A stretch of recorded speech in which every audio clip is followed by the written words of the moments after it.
Hello, everyone watching on YouTube. We're going to do a quick recap of King of the Desert 6. The tournament just ended, and I just started my live stream as well. So, welcome in everyone coming in for the live stream.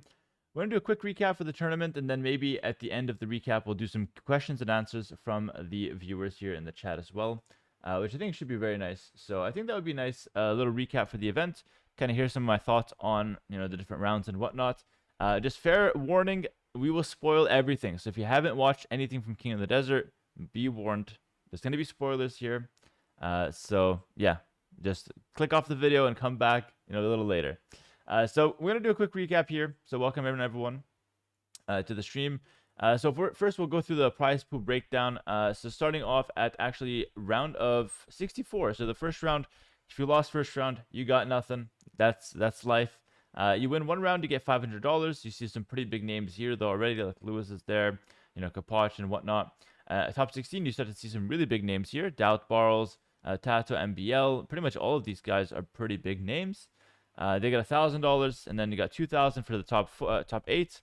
And then semifinalists, you get Vincenzo Yo with 4,000. Second place, you get 7,000. And first place, you got 11,000. So we're taking home a pretty solid prize pool. But I think the prize pool has been pretty solid as far as distribution. Good tournament for GL. We got the top 2. You also see like 4 Wonders players in top 16. One Onimaru in top 4. So quite nice to see these different teams performing well. I like that. Pretty good diversity. And we had quite an epic grand finals, guys. So I see the energy in the chat already. We're going to go through every round one by one real quick. And then we'll talk about the grand finals. Of course, I've got the draft of the grand finals ready. So we're going to do a deep analysis there. Starting off with the first round, me versus Miguel. I'm not going to lie. I was in Canada visiting family. I was not streaming at this point. I was not practicing. I went in and completely winged it. So Miguel had the chance to do the upset of the century, I think. But he also had like some plans. He was running low on time, he was telling me. So he didn't really put up that great, that great of a fight. But it was okay. It was a fun round. Managed to win that one. Then I fly back from Canada to Argentina in this week to face Lewis. So Lewis has a week to practice, and I'm flying. I have got a week to basically detox my system from the flight. So this one, I was super nervous going into the Lewis round. And Lewis was talked up like he was the GOAT before the set, because he is. Self-proclaimed GOAT, but still a GOAT nonetheless. Truthfully and honestly, he's a very solid player on Arabia. He's hit like 2,800 on the rank ladder. He's incredibly strong, very aggressive player. Well, not necessarily very aggressive. Actually could play a nice defensive style as well. So yeah, I was quite nervous going into this one. This was my first like real round, let's say. And he did okay. He did pretty well. Not as well as he wanted, but still not bad. He goes 3-1. And in the game that he won, he did a good job pushing me, and it was really hard to hold. So well played to Lewis there. I think he did a good job. That was my only Incas game, and I lost it, by the way. My goodness. Can't play Incas. And then going on to the best of 7, we had me versus Barrows. Going into the Barrows set, I was nervous once again in some ways because the Siege Tower meta. The Siege Tower meta was a big thing. So for those who aren't caught up, basically what players were doing in this tournament was they were making a Siege Tower, which just got a huge, buff in the last patch. It was cheaper, it's like faster or something. I don't know, there's something about it, but they made it cheaper, like significantly cheaper. So now players can make a Siege Tower, and they don't use it to scale walls like its intended purpose. They use it to put infantry inside, and it runs the infantry really fast around the map. So it's kind of like a siege tower taxi in a way. And it was especially powerful when combined with fire lancers, which Barles tried to do in the third game. And in the first game, he also had some siege tower shenanigans. So I lost game 1. I actually had a good position and kind of threw a little bit. Barles did a good job kind of pushing his advantage. So fair play to him. But then the other 4 games, I decided, you know what? I'm just going to all in every game. I'm going to all in every game because I can't be bothered to play against the siege tower stuff. And it was amazing because in the third game, he was actually preparing. Sorry, in the fourth game, excuse me. I won with Chinese here. And then the fourth game, he was preparing Fire Lancer Siege Tower with the Chinese. And then I go full all in with the Romans, and I managed to take the win before he gets to the Siege Tower comp. So that felt very, very satisfying. I didn't get cheesed.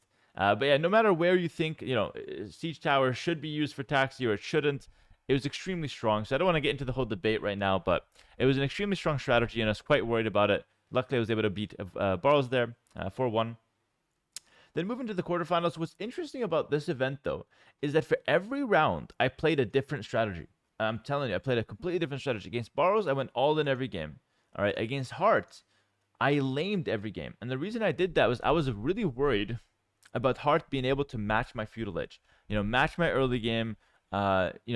Take some advantage against me and start snowballing that into Castle Age. He's very good at that, like heavy army style. So I decided I want to lame every game, throw him off, and then kind of beat him in a dogfight. And honestly, I think he did better than the score suggests. The 4-0 looks like he got stomped. I don't think that's necessarily the case. I think he did pretty well, but a lot of the games were just over due to like the Civ matchups or due to just me like throwing him off and getting an advantage from Dark Age. So yeah, pretty brutal result against Heart indeed. And guys, coming in from Twitch, we're going to open this up to a Q&A at the end. So I'm going to kind of go through the set. This is going to be a YouTube video. Get them up to speed with the whole King of the Desert. But that was the Heart strategy. I wanted to lame every game. Against Barrows, it was like all in every game. Against Lewis, it was just don't die. Against Miguel, it was show up. So different strategy every single time. And then against Yo in the semifinals, he had a banger set against ACCM. I was able to get a lot of information off him. And then looking at Yo's draft, I saw like he had a lot of late game civs. He had Berbers, he had Georgians, Hindustani. These are late game powerhouses, even Bulgarians to some extent. So I decided I'm going to go men at arms every single game. And the reason is Yo struggles historically against men at arms. And that's number one. And number two, it's a really good way for me to punish the late game picks. So I was going Vikings, Mongols, and Ethiopians, all of which are really good early game civs, early game and mid game civs. So yeah, definitely just really strong approach against Yo. And what's cool is that I'd actually picked Poles last pick against Yo. That was kind of my secret strategy the whole tournament. If this can load, I'll show you. And I never needed the Poles. I never used them against Yo. I just kind of had them just in case. But the men at arm approach worked. So I wasn't able to, I didn't need to show the secret strategy here with the Poles, which is very important because against Viper in the finals, so that was Yo. The men at arms, stuff worked really well. Then going into the finals against Viper, let's talk a little bit about the bottom side bracket first. Leary loses to Winchester. Leary was probably the favorite of the bottom bracket. Seed number 2 gets upset by Winchester.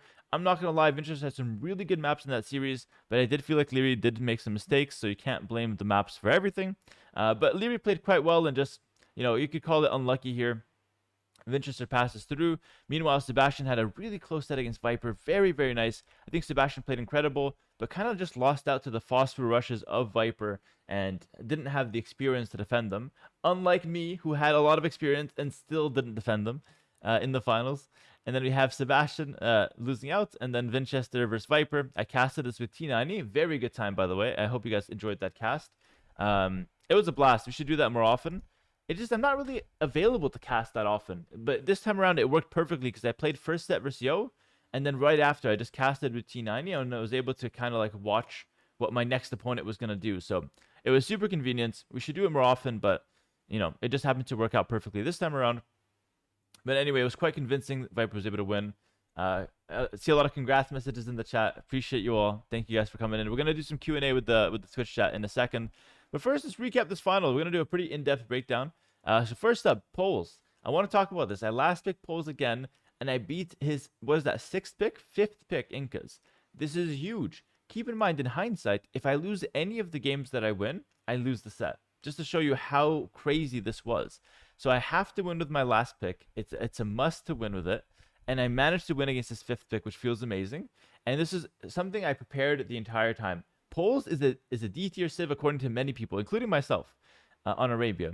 But on this Arabia, I felt like if you play them right, they're extremely strong because it's very like all-in based civ, and Poles is very good at like having a lot of army and defending all-ins, especially with like the castle you make in Castle Age as well. So Poles were very good for the meta.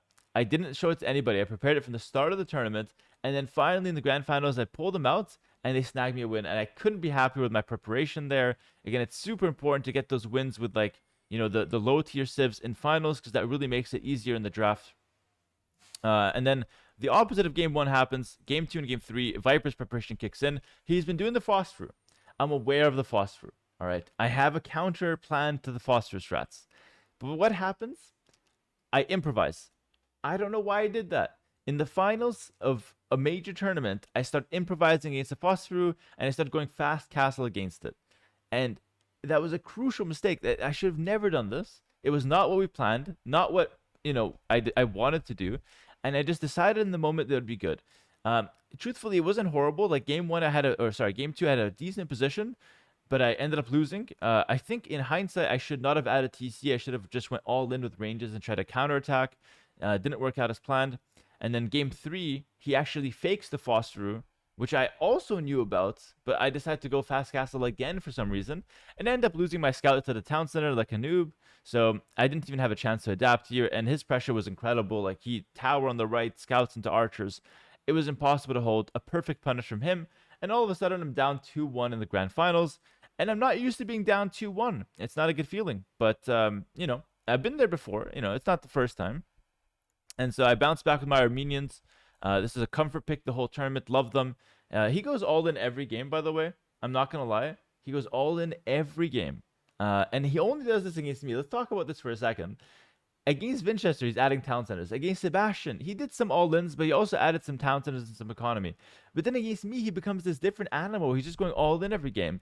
And it's not a bad approach. Now, I have some theories as to why he's doing that. Number one, Cam's covering the matches. Good point there. Let's move it over here.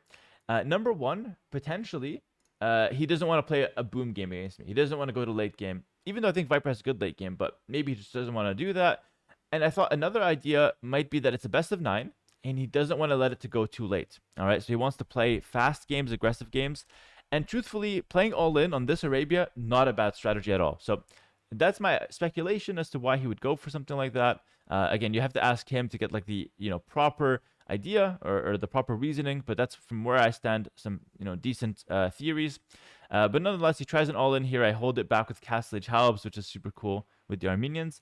And then Gurjara's Chinese, this is the big one. I beat his Chinese with the Gurjaras. I had a nice kind of setup there to clear his early game feudal advantage. And then I was able to all in. Gurjaras are really good into Chinese, by the way. So I was very happy with this matchup. And again, super important to beat his first pick Chinese, as you can see right here. First pick for both. And then shortly after, I bring up my Chinese. But first, I lose a game. Malians versus Tatars. He had a perfect map and went all in. And I had a bad map and lost. It was actually a very frustrating game because I felt like I had no chance. And then I bounce back with the Chinese to kind of shake that frustration. I get the win against his Japanese. This time I go all in. He had a cool strategy with Japanese going arson with the men at arms. Didn't end up working out. Was close though, to be fair. And then Vietnamese way, he goes all in again, just to kind of quickly recap these, and he wins. This is actually a pretty good game, but he played it near perfectly. This was definitely his best game of the tournament, maybe, but for sure the best game of the set. And then the last game, this is where I really started to get nervous, by the way. I was not nervous the first 8. The last game, I felt nervous. I felt like I could lose it. I made some really, really sloppy mistakes, but luckily I had a good map, and I was able to win, kind of defend a little bit, and then win with Imperial Age. Fun fact. The entire tournament, the entire last round, the entire grand finals, we had 3 seconds of Imperial Age in the last game. Not a single game went to Imperial Age. Neither player for the first 8. And the last game, I went Imp. 3 seconds later, he calls the GG and the series ends. It's 9 games, 3 seconds of Imperial Age, just to show how aggressive and intense these games were. It was something I've never played before. So yeah, big shout out to Viper once again. I think he played amazing. I think it was the first time I've seen like truly killer instinct from Viper. Like I feel like he really came out to win this time. He didn't hold back, and I think that was spectacular. So I was saying for a while, it's dominant if my opponents don't show up to win, but if they show up to win, you're going to see the best Age of Empires you've ever seen. And I truly feel like this finals was one of the best in a long time, and some of the best Age of Empires we've seen in a while, as far as just how aggressive it was, and maybe not the best like mechanical play and whatnot, but definitely really high level and really, really intense. So super solid final. Very happy with the tournament. And now I want to open this up a little bit to some questions and answers here. Are you going to address the Mr. Yo number 3 spot allegations?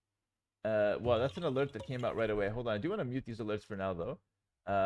Mr. Yo 3, spot 3, and what was it? Number 3 allegations. I don't know what that's about. But let me just put my camera real quick, if you guys don't mind. Should have prepared this before, but it's okay. Here we go. Oh, I look horrible here. Hold on. Hold on. We got to fix this a little bit. Oh, that's really zoomed in. Holy. Anyone getting uncomfortable? Or is it just me? Probably just me. Okay. We're going to fix this. Don't worry. It's okay. It's okay. Much better. There we go. All right. I can't see yet. There we go. Okay. So I think that's better. We'll just put my camera right here. And I just want to do a couple questions just to end off this video.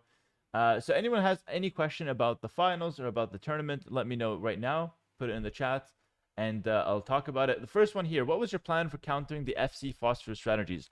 My plan was exactly the plan I have in the video on YouTube titled "How to Counter Fast Castle All-ins," something like that. The YouTube video, which is to go forward range with 2 villagers, make a few archers, and tower his stone or tower his wood or something, and pressure his stone or pressure him really hard, and then go for a fast castle behind it with a market myself. That was my game plan the entire time in practice. And it worked so often in practice, by the way. It worked so often. And then in the tournament, I just do something else. That's crazy. I can't explain it. Second question: when did you know you won game 9? When did you know game 9 was won? I knew it was won when I hit Imp and he wasn't Imp, and then 3 seconds later he resigned. But I knew it was won. Actually, I knew it was won when he made that middle castle. When he made that middle castle, I knew it was over. Why did you not pick Georgians? I didn't pick Georgians because I thought they were extremely overrated for this version of Arabia. I think you needed civs that had a better economy than Georgians, and I didn't feel like the Cav Archers were that spectacular for this event. I think the game was too aggressive for Cav Archers to really shine. So that's why I didn't want to go with Georgians. Do you think we'll see more phosphorus strats now that it's shown to be successful? Yes, the latter will be AIDS, 100%. Like, phosphorus strategies are so much easier to execute than to defend. So they, I think people will try to do them a lot more often now, and yeah, it's gonna be a pain. Top 3 civs for KOTD Arabia. I think Chinese, undoubtedly number 1. Number 2, I would say Persians, and number 3, I would probably say Wei. I think those three civs prove to be the best. Do you feel like Viper gave up game 9 too quickly? Yes, Viper definitely gave up game 9 too quickly.